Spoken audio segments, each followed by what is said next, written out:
काला साया।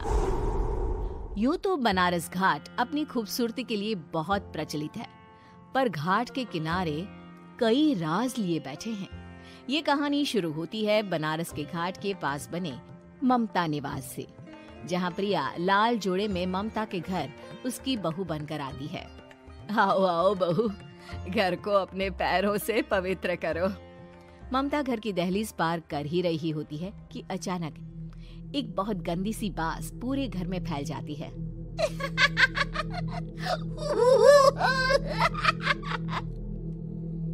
ये बदबू और ये आवाजें, ये कौन हंस रहा है माँ?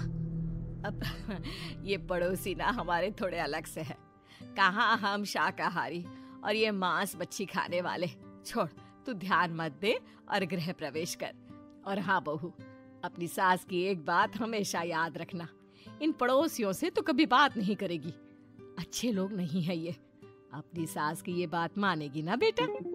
हाँ माँ, जो आपकी मर्जी, मैं उनसे बात नहीं करूंगी। अगले दिन प्रिया अपनी पहली रसोई बनाने रसोई घर में जाती है। ये छोटी बात तो नाक में जा रही है। एक काम करती हूँ, खिड़की खोल देती हूँ। प्रिया खिड़की खोलने जाती है। इतने जाले, लगता है इस खिड़की को कभी खोला ही नहीं गया। पर ऐसा क्यों? ओह, नॉन वेज की स्मेल आती होगी ना। 2 मिनट के लिए खोल लेती हूँ, फिर बंद कर दूंगी। प्रिया खिड़की खोलती है। खिड़की खोलते ही उसकी नजर सामने वाले घर की खिड़की पर पड़ती है, जहाँ एक लड़की खड़ी होती है, हाथों में मेहंदी, लाल रंग की साड़ी, बिल्कुल सजी धजी, मानो प्रिया की तरह ही वो भी नई नवेली बहू हो। वो प्रिया को देखकर मुस्कुराती है। हे भगवान, माँ ने तो इनसे बात करने को मना किया था। प्रिया फौरन ही खिड़की बंद कर देती है और तवे पर चढ़े रोटी की ओर देखने लगती है, पर वहाँ रोटी न होकर मछली पड़ी होती है। ये क्या? पहली ही रसोई में इतनी बड़ी गलती। हे भगवान, अब मैं क्या करूं? प्रिया बहुत डर जाती है और फौरन रसोई की सफाई करने और फिर सभी के लिए खाना बनाने लग जाती है। जब वो सबको खाना परोसती है, सब तो ठीक है, मैं बेकार में चिंता कर रही थी। हे भगवान, ऐसे ही बस अपनी कृपा बनाए रखना। रात के वक्त जब सब सो रहे होते हैं, तब प्रिया को पायल की आवाज सुनाई देती है, जिससे उसकी आंख खुल जाती है। ये पायल की आवाज कहाँ से आ रही है? प्रिया उठकर उस आवाज के पीछे छत की सीढ़ियों तक जाती है। तभी उसे बच्चे के रोने की आवाज आती है। प्रिया छत पर जाती है तो क्या देखती है? वही लाल साड़ी वाली लड़की अपनी गोद में एक नवजात बच्चे को घुमा घुमा कर सुला रही है। तभी प्रिया की नजर उसके पेट पर पड़ती है। ओह गॉड, ये तो प्रेग्नेंट भी है। सुनिए, बच्चा सो नहीं रहा है क्या? मैं कुछ मदद करूं? नहीं नहीं, आपके घर वालों को अच्छा नहीं लगेगा, मैं संभाल लूंगी। स्नेहा की गोद से बच्चा हाथ मारकर प्रिया की गोद में आने को छटपटाने लगता है। दोनों घर अगल बगल में बने होने के कारण प्रिया उस बच्चे को गोद में ले लेती है। प्रिया के पास आते ही वो सो जाता है। बच्चे का वो स्पर्श रात भर प्रिया भूल नहीं पाती और अगली सुबह वो छत पर कपड़े सुखा रही होती है। तभी उसे एक औरत इशारा करके बुलाती है। स्नेहा कह रही थी बाबू तुम्हारी गोद में आते ही सो गया। मैं गौरी, स्नेहा की माँ हूँ। बहू, घर आना, बाबू को खिला भी लेना।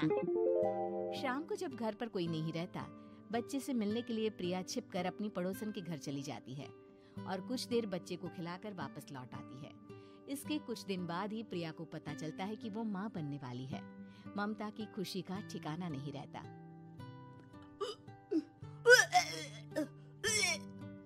माँ जी, पता नहीं क्यों उल्टी आ रही है। प्रिया भागती हुई वॉशरूम में जाती है तो हरे और लाल रंग की उल्टी करती है। उस उल्टी में से कीड़े निकलते हैं। ये क्या? खून और ये कीड़े! माँ! माँ! प्रिया की आवाज सुनकर ममता दौड़ कर आती है, पर बेसिन में कुछ नहीं होता। प्रिया हक्की बक्की रह जाती है। ये सब क्या हो रहा है? प्रिया घबरा जाती है और अपने कमरे में जाकर सो जाती है। डर के कारण वो इतनी थक जाती है कि उसकी आंख लग जाती है। तब उसे ऐसा लगता है उसके पेट पर मानो कोई बैठा हुआ हो। कौन हो?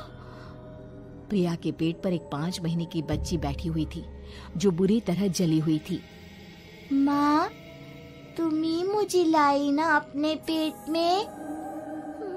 मैं तुम्हारी माँ नहीं हूँ। कौन हो तुम? माँ, देखो मैं जल गई बुरी तरह से। 6 महीने पेट में रहने को भी मुझे नहीं मिला। सहला दो ना माँ। बचाओ, बचाओ, माँ। ममता दौड़कर कमरे में आती है। प्रिया की बातें सुनकर वो सब समझ जाती है। तू कहीं बगल वाले घर में तो नहीं जाकर आई ना बहू? मुझे माफ कर दो, मैं गई थी माँ। उस घर में सब मरे हुए हैं बहू। कई साल पहले स्नेहा उस घर में बहू बनकर आई थी। कुछ ही दिन में वो एक बच्चे को जन्म देने वाली थी। पूरा घर बच्चे के आने की खुशी में खोया था कि एक दिन अचानक उस घर में आग लग गई। सब बुरी तरह जलकर मर गए। गौरी आज भी दादी बनने का इंतजार कर रही है और इसीलिए स्नेहा ने अपना अजन्मा बच्चा तुम्हारी कोख में डाल दिया। ममता ये कह रही होती है कि पीछे से उसके पैरों को एक बच्चा पकड़ लेता है। दादी, दादी। माँ, स्नेहा की गोद में यही बच्चा था। ये बच्चा कौन है फिर? तेरी मौत है। तेरी भी दादी। जिस चीज का ममता को डर था वही हो गया। ममता निवास के ऊपर मौत ने चादर बिछा दी थी। प्रिया का पेट ऐसे बढ़ जाता है मानो 9 महीने का हो। 2 हाथ उसके पेट से बाहर निकलते हैं। बहू, संतोष को फोन कर, किसी पंडित जी को बुला बहू। प्रिया का पति भागता हुआ घर आता है। ये तो होना ही था माँ। तेरा पाप तेरे सामने आ गया तो तू सह नहीं पा रही है। स्नेहा घर में आग लगी नहीं थी, माँ ने लगाई थी प्रॉपर्टी की लालच में। और वो बच्चा मेरी पहली पत्नी का बच्चा है, मेरा बेटा, जो कि उस आग की चपेट का शिकार हो गया था। मैंने तुमसे ये सब माँ के कहने पर छुपाया था। मुझे माफ कर दो प्रिया। तुम अगर चाहो तो यहाँ से जा सकती हो। मैं तुम्हें किसी भी बंधन में रखना नहीं चाहता। मेरी शादी हुई है आपसे, मैं आपको छोड़ नहीं सकती, पर उससे पहले हमें स्नेहा, उसकी माँ और बच्चे की आत्मा की शांति करवानी होगी। संतोष और ममता गौरी के घर जाते हैं। अंदर सब कुछ जला हुआ होता है। जमीन पर जली हुई लाशें बिखरी हुई थी। ममता रो रो कर अपनी करने की माफी गौरी से मांगती है।